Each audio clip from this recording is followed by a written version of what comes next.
Ahí ya está grabando la clase, así que vamos a comenzar.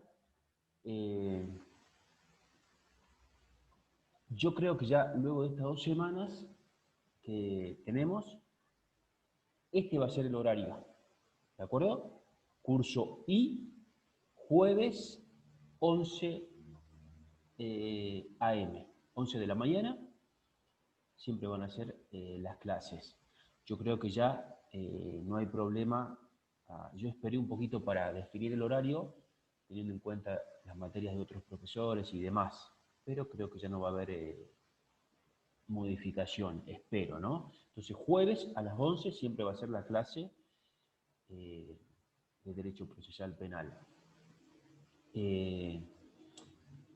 Otra cosa, el día de mañana estoy subiendo el trabajo práctico. Este va a tener, creo que como fecha límite de presentación, el 10 de septiembre. La clase que viene terminamos la unidad 4, efectivamente el trabajo práctico es la unidad 4, y también la clase que viene, aparte de terminar esta unidad, voy a explicar bien el tema del trabajo práctico, ¿no? Eso por un lado, y por otro, nada, ya comenzar directamente con la clase. Unidad 4, acción penal. Nosotros vimos la clase pasada un concepto de acción penal, que es la atribución que tiene el Estado de llevar adelante la persecución penal. Es una de las funciones del Estado, ¿no? Atribución que hoy en día en nuestra provincia la tiene el Ministerio Público Fiscal en la mayoría de los delitos, salvo los delitos de acción privada, donde quien cumple el rol de acusación es la víctima, pero en la mayoría siempre es el fiscal, aunque la víctima puede también constituirse como querellante. Pero es el fiscal, ¿no?, el titular de la acción penal, eso que nos quede claro. Vamos a ver ahora que esta acción penal, en determinadas circunstancias, se extingue, termina. Estos son por ende, el tema de hoy son los modos de extinción de la acción penal, y bajo este rótulo vamos a ver diferentes institutos jurídicos, algunos regulados en el Código Penal y otros regulados en el Código Procesal Penal. Recuerden que yo les dije que el tema de la acción penal para algunos es un tema de derecho penal y para otros es un tema de derecho procesal penal. Más allá de la posición que se adopte, justamente este tema, los modos de extinción de la acción penal, justifica justamente que haya posiciones diferentes a cuanto si la acción penal es de naturaleza material o es de naturaleza procesal. Porque es cómo se extingue una acción penal. El tema está regulado en el Código Penal, con lo cual es fruto del Congreso Nacional, su regulación, pero también está regulado por nuestra provincia en el Código Procesal Penal. Vamos a ver entonces, primero, el primer modo de extinción de la acción penal, que es la muerte del imputado. La muerte del imputado.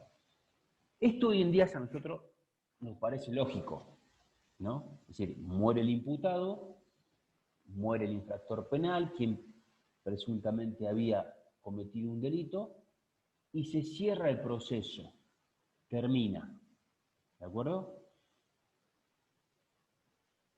Esto les digo que hoy en día es lógico por la razón de que ya en nuestro país, ya prácticamente en todo el mundo, se ha adoptado el principio de personalidad de la pena. Es decir, la pena no trasciende, la responsabilidad es personal. ¿Pero ustedes creen que esto siempre fue así o no?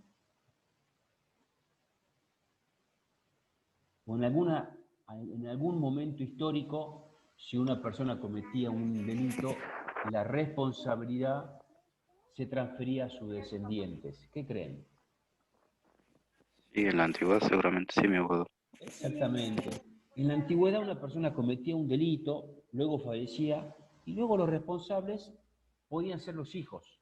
Es decir, la pena se transfería a los descendientes. Hoy en día no. Hoy en día ya sabemos prácticamente en todo el mundo que la pena es personal, la responsabilidad penal es personal, ¿no? Ese es el principio de personalidad de la pena.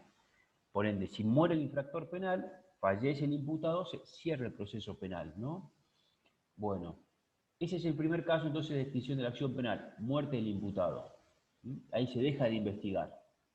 Por supuesto, la responsabilidad civil podrá continuar, ¿no? Pero la responsabilidad penal se cierra, ya no se investiga. Vamos a otro caso que es la amnistía. Amnistía. La amnistía es el olvido de determinados delitos que se cometen en determinado periodo de tiempo. La amnistía es una facultad en nuestro país del Congreso de la Nación. ¿Qué hace el Congreso cuando dicta una amnistía? Dice, los delitos que se cometieron en determinada época, tiene que especificar qué delitos, ¿no? En determinada época, es decir, también tiene que especificar el lapso de tiempo, van a ser olvidados, es decir, que no van a ser ni acusados ni eventualmente condenados. ¿De acuerdo? Acá en Argentina, leyes de amnistía así conocidas, tenemos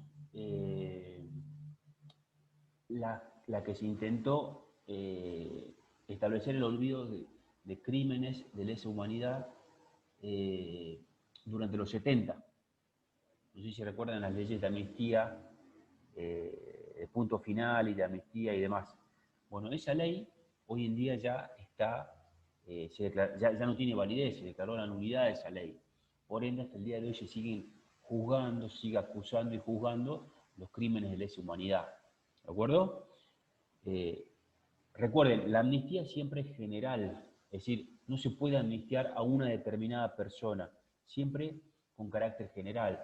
Se va a amnistiar a los delitos, determinados delitos, pero delitos que se producen durante un lapso de tiempo. Por ejemplo, el Congreso podría decir, miren, los delitos que se cometieron durante diciembre de 2001 en las cercanías, en Plaza de Mayo o en sus cercanías, van a ser amnistiados. Es decir, los delitos que se cometieron ahí en ese momento no van a ser perseguidos. Podría suceder, pero lo que voy es que siempre es general, a diferencia del indulto. El indulto es cuando el Poder Ejecutivo, ¿no? El Poder Ejecutivo perdona la condena a una persona que ya ha sido obviamente condenada, o bien le baja la pena, conmuta la pena, ¿no? El indulto siempre es particular y ya es a una persona condenada. La amnistía es general, ¿no? Y implica el olvido o el perdón de delitos. Vamos a ver otro modo de extinción de la acción penal, que es la prescripción. Miren, les quiero mostrar en la cartilla para que lo vean. Los modos de extinción de la acción penal están acá, en el artículo 59 del Código Penal, están mencionados. Ya vimos muerte del imputado, amnistía y ahora vemos prescripción. ¿Qué es la prescripción? Es un modo de extinguir acciones penales,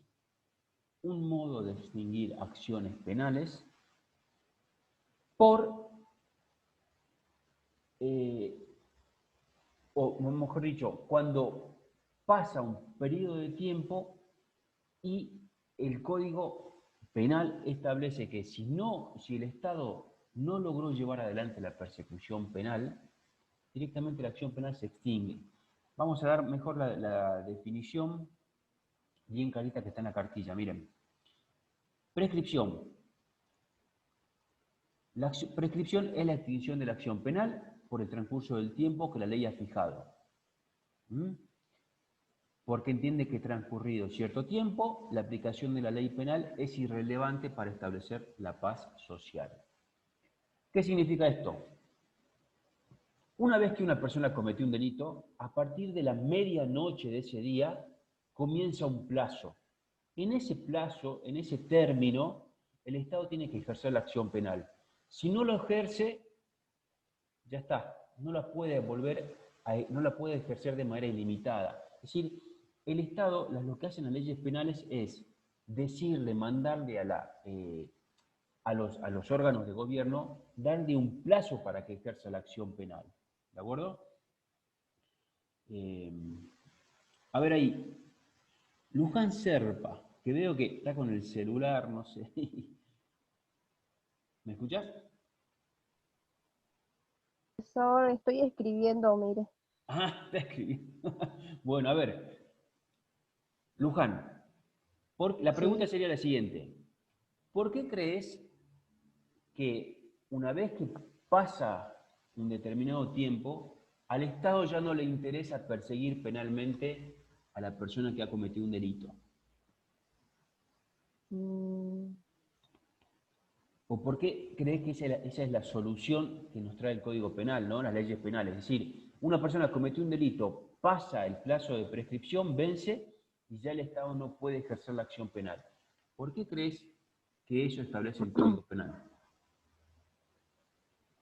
Porque ya no tiene una orden, No. ¿no? No. A ver, pregunta para todo el curso.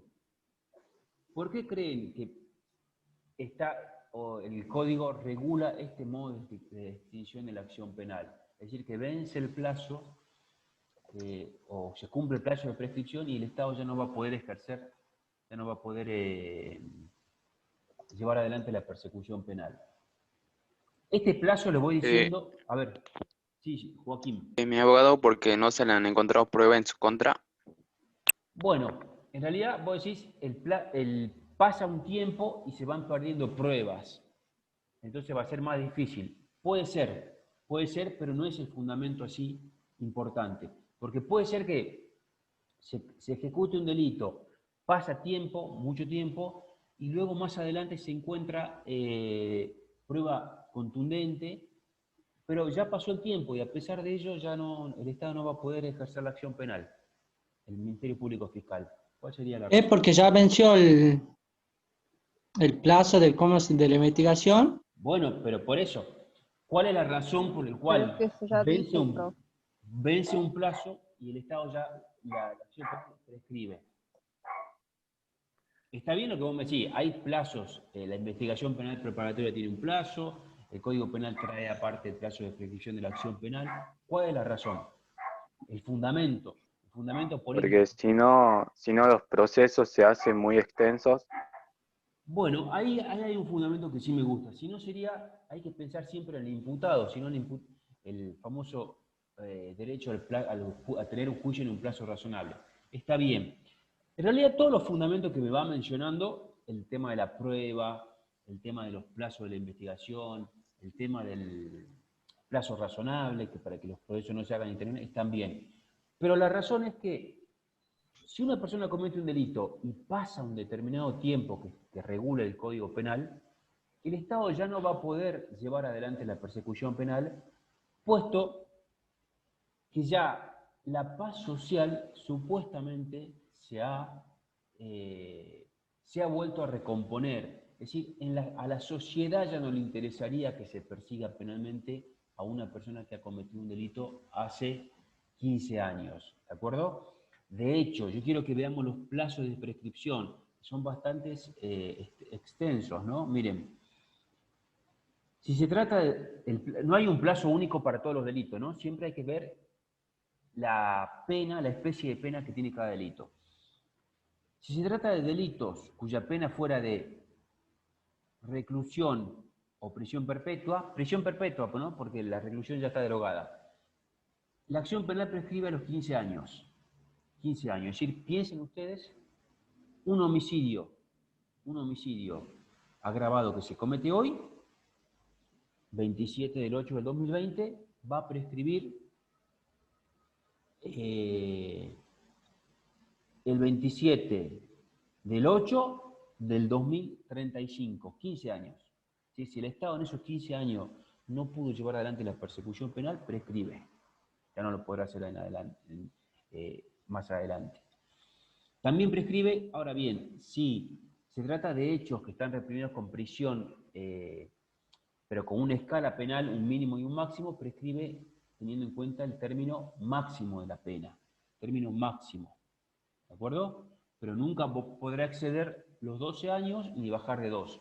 Un homicidio simple que tiene 8 o 25 no es que va a prescribir a los 25, prescribe a los 12, ¿no? Prescribe a los 12. Es decir, cada delito tiene su propio plazo de prescripción, dependiendo el monto de la amenaza legal, ¿de acuerdo? Pero recuerden, la idea es esta, es decir, una vez que pasó tanto tiempo, ya al Estado no le interesa, a la sociedad no le interesa la persecución penal. Hay algunas excepciones, que son los crímenes de lesa humanidad, ¿no? Los crímenes de guerra, de lesa humanidad. De hecho, fíjense que hasta el día de hoy, en nuestro país, se investiga, se acusa y se juzga crímenes de los años 70, de la última dictadura cívico-militar. Hasta el día de hoy seguimos juzgando esos delitos, ¿no? Bueno, vamos con otro modo de descripción de la acción penal, que es en los delitos de acción privada. Recuerden, estos delitos de acción privada, quien acusaba era la víctima. Ella tenía el rol de acusación. Entonces, si la víctima acusa, bien. Y si acusa y luego renuncia, también el Estado se lo permite, la ley se lo permite. ¿De acuerdo? Entonces, ese otro modo de descripción de la acción penal, la renuncia a la acción penal por parte de la víctima. Y ahora sí llegamos al criterio de oportunidad, que es un modo de extinción de la acción penal, pero que ya no está regulado en el Código Penal. Los modos que vamos a ver ahora de extinción de la acción penal están en el Código Procesal Penal, que son oportunidad, mediación, conciliación y suspensión del juicio a prueba.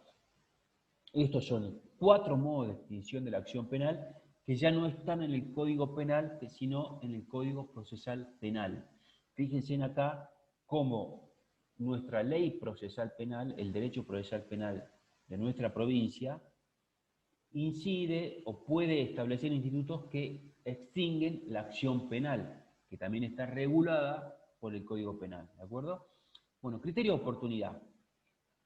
Primero hay que ver qué es un criterio de oportunidad. Miren, como les digo, es una facultad que tiene el fiscal,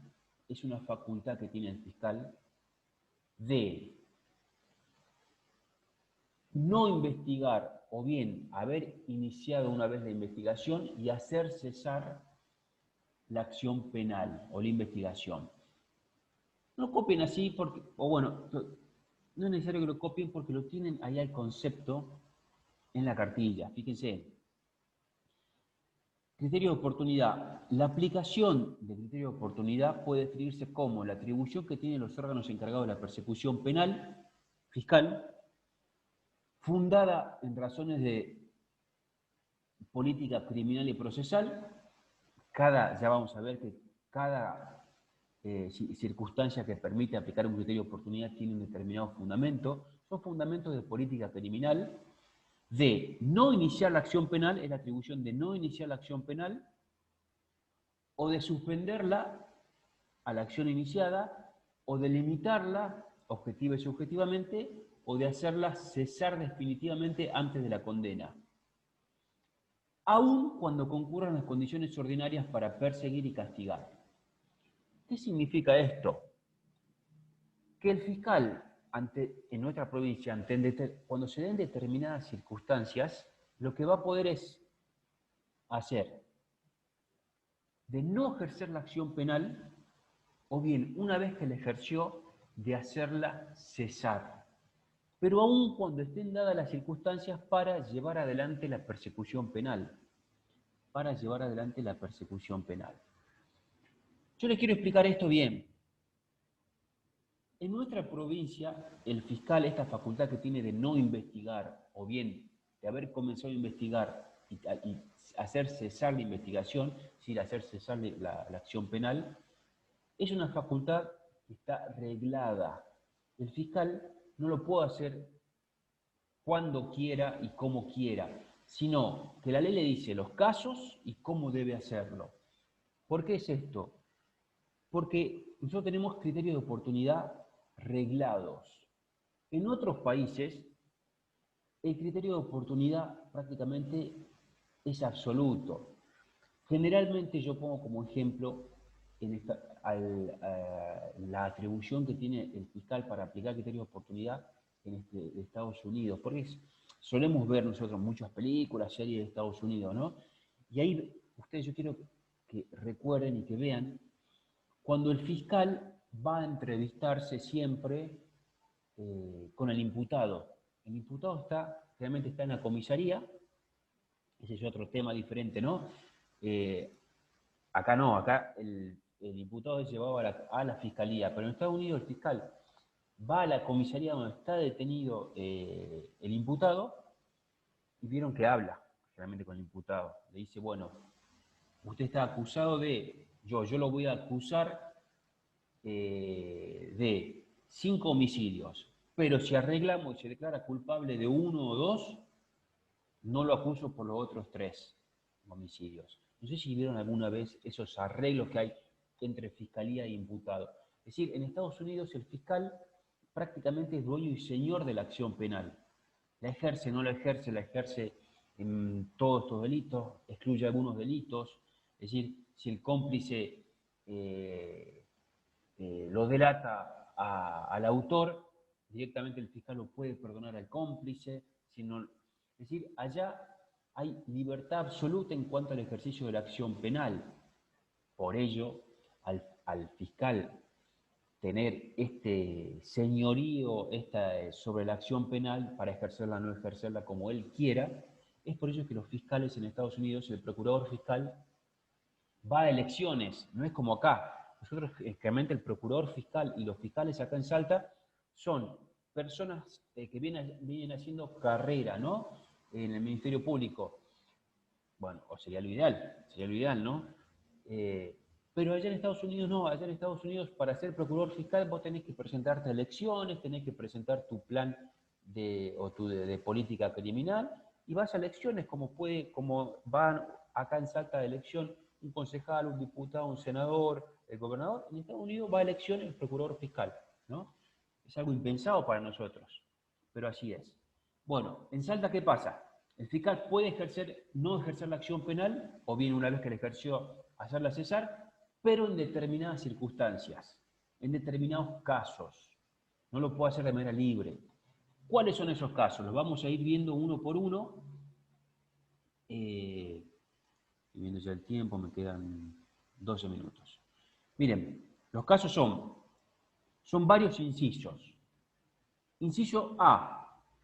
Siempre y cuando no haya condena anterior. Es decir, para que el fiscal le pueda utilizar este inciso, el beneficiado no debe haber cumplido condena anterior. Es decir, debe ser lo que se llama un primerizo, una persona que por primera vez comete un delito.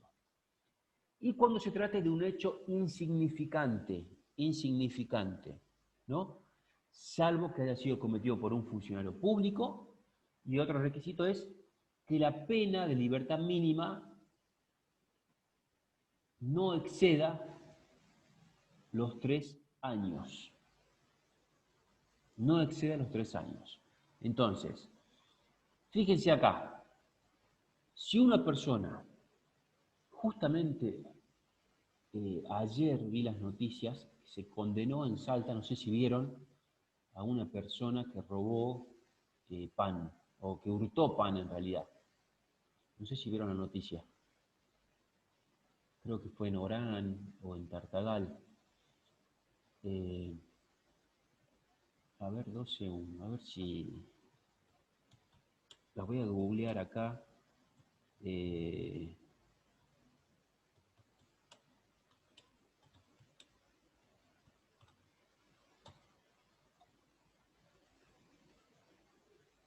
Acá está, miren. Acá está la noticia. Se las voy ahora y se las voy a compartir.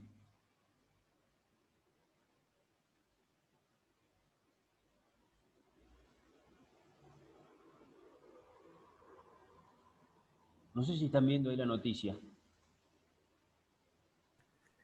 Sí, me A voy. ver, miren. Salteño robó una bolsa de pan y fue condenado en la justicia. Obviamente acá habla del delito de robo. Yo no sé si será robo o será hurto. Bueno, no, es robo por lo visto. El joven había interceptado al panadero y le sacó una bolsa de pan y 600 pesos, ¿no? Y 600 pesos. Bueno, ahí un poco la noticia relata el tema de cómo fue. Ahora, veamos el tema, el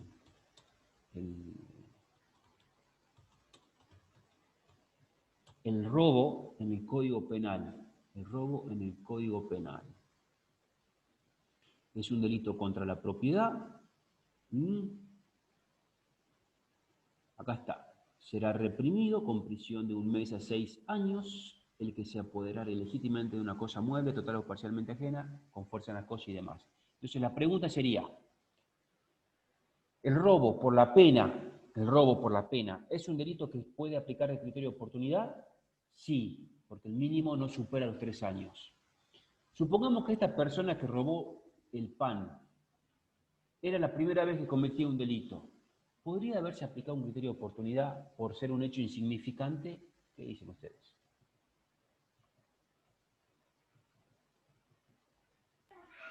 Así es, mi abogado. Sí, Así, doctor Mauricio. exactamente, podría. Ahora bien, es una facultad del fiscal. El fiscal puede o no hacerlo. Es decir, el fiscal no está obligado a aplicar un criterio de oportunidad. El fiscal, como le digo, el código procesal le dice, en esta circunstancia usted puede aplicar un criterio de oportunidad, pero no lo obliga a hacerlo, ¿entiende? Quizás el fiscal en estos casos,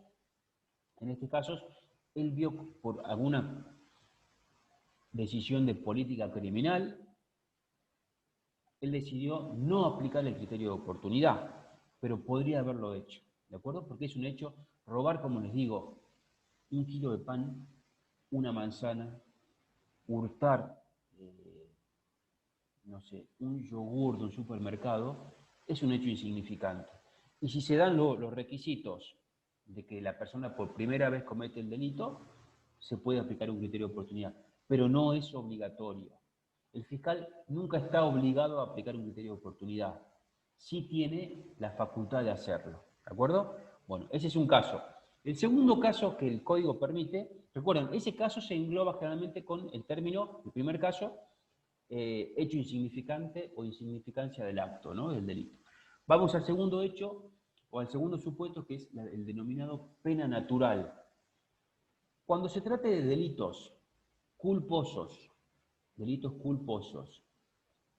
que generan un daño físico o moral grave para el imputado, que tornaría desproporcional la aplicación de la pena, también se puede aplicar un criterio de oportunidad. Es decir, cuando una persona comete un delito culposo, ya saben cuáles son los delitos culposos, ¿no? A ver, les voy a preguntar acá a... bueno, cualquiera. Acá, Marcelo, a Leonel Marcelo.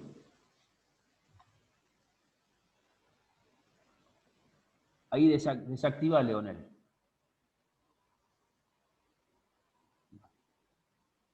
No sé si me escucha. Leonel, ¿cuáles son los delitos culposos? No sé si ya están viendo esto en derecho penal. A ver, cualquier compañero que me diga, ¿cuáles son los delitos culposos? Aquellos realizados en intención de cometerlos, mi abogado.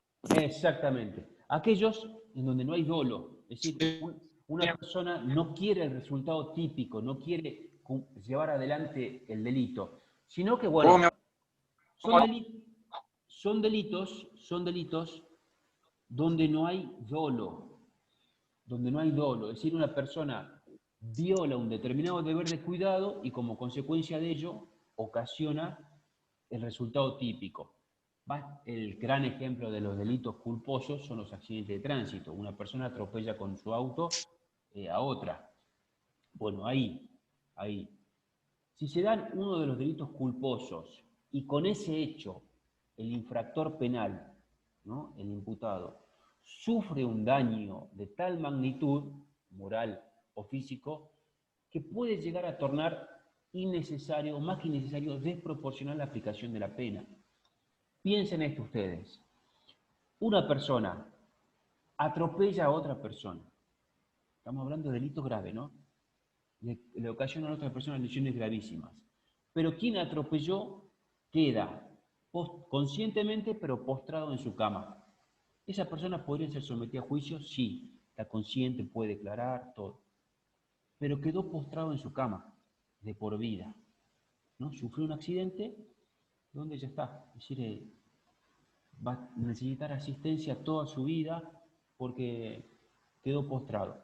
¿Qué necesidad hay ahí de hacerle juicio? Si ya el mismo hecho que él ocasionó le generó ese daño físico que es tremendo, tornaría desproporcional ya la aplicación de una pena. ¿Entienden? Es decir, ¿para qué el Estado le va a hacer un proceso penal a esa persona si ya el mismo hecho le ocasionó ese daño?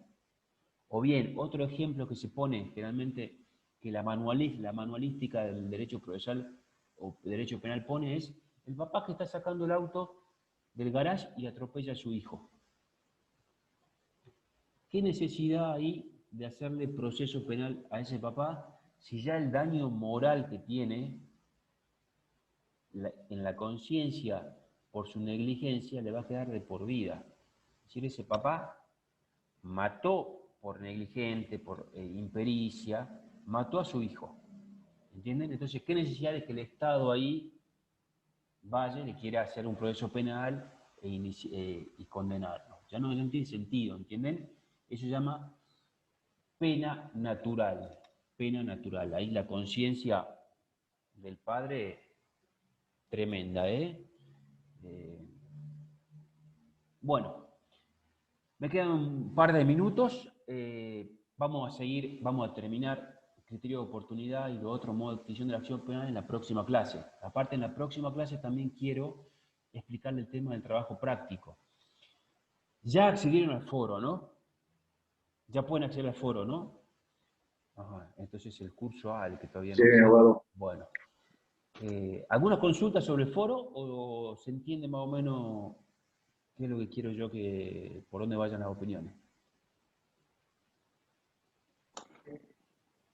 No lo logro entender muy bien, abogado. ¿No? Bueno, ahí lo que yo quiero, mirar, Víctor, y sobre todo a todos les digo, la persecución penal, que es una de las funciones del Estado, se lleva adelante con recursos. Es decir, para que el Estado investigue, acuse, condene, se requiere obviamente recursos humanos, policías, fiscales, empleados, miembros de la alcaldía, del servicio penitenciario, empleados de la fiscalía.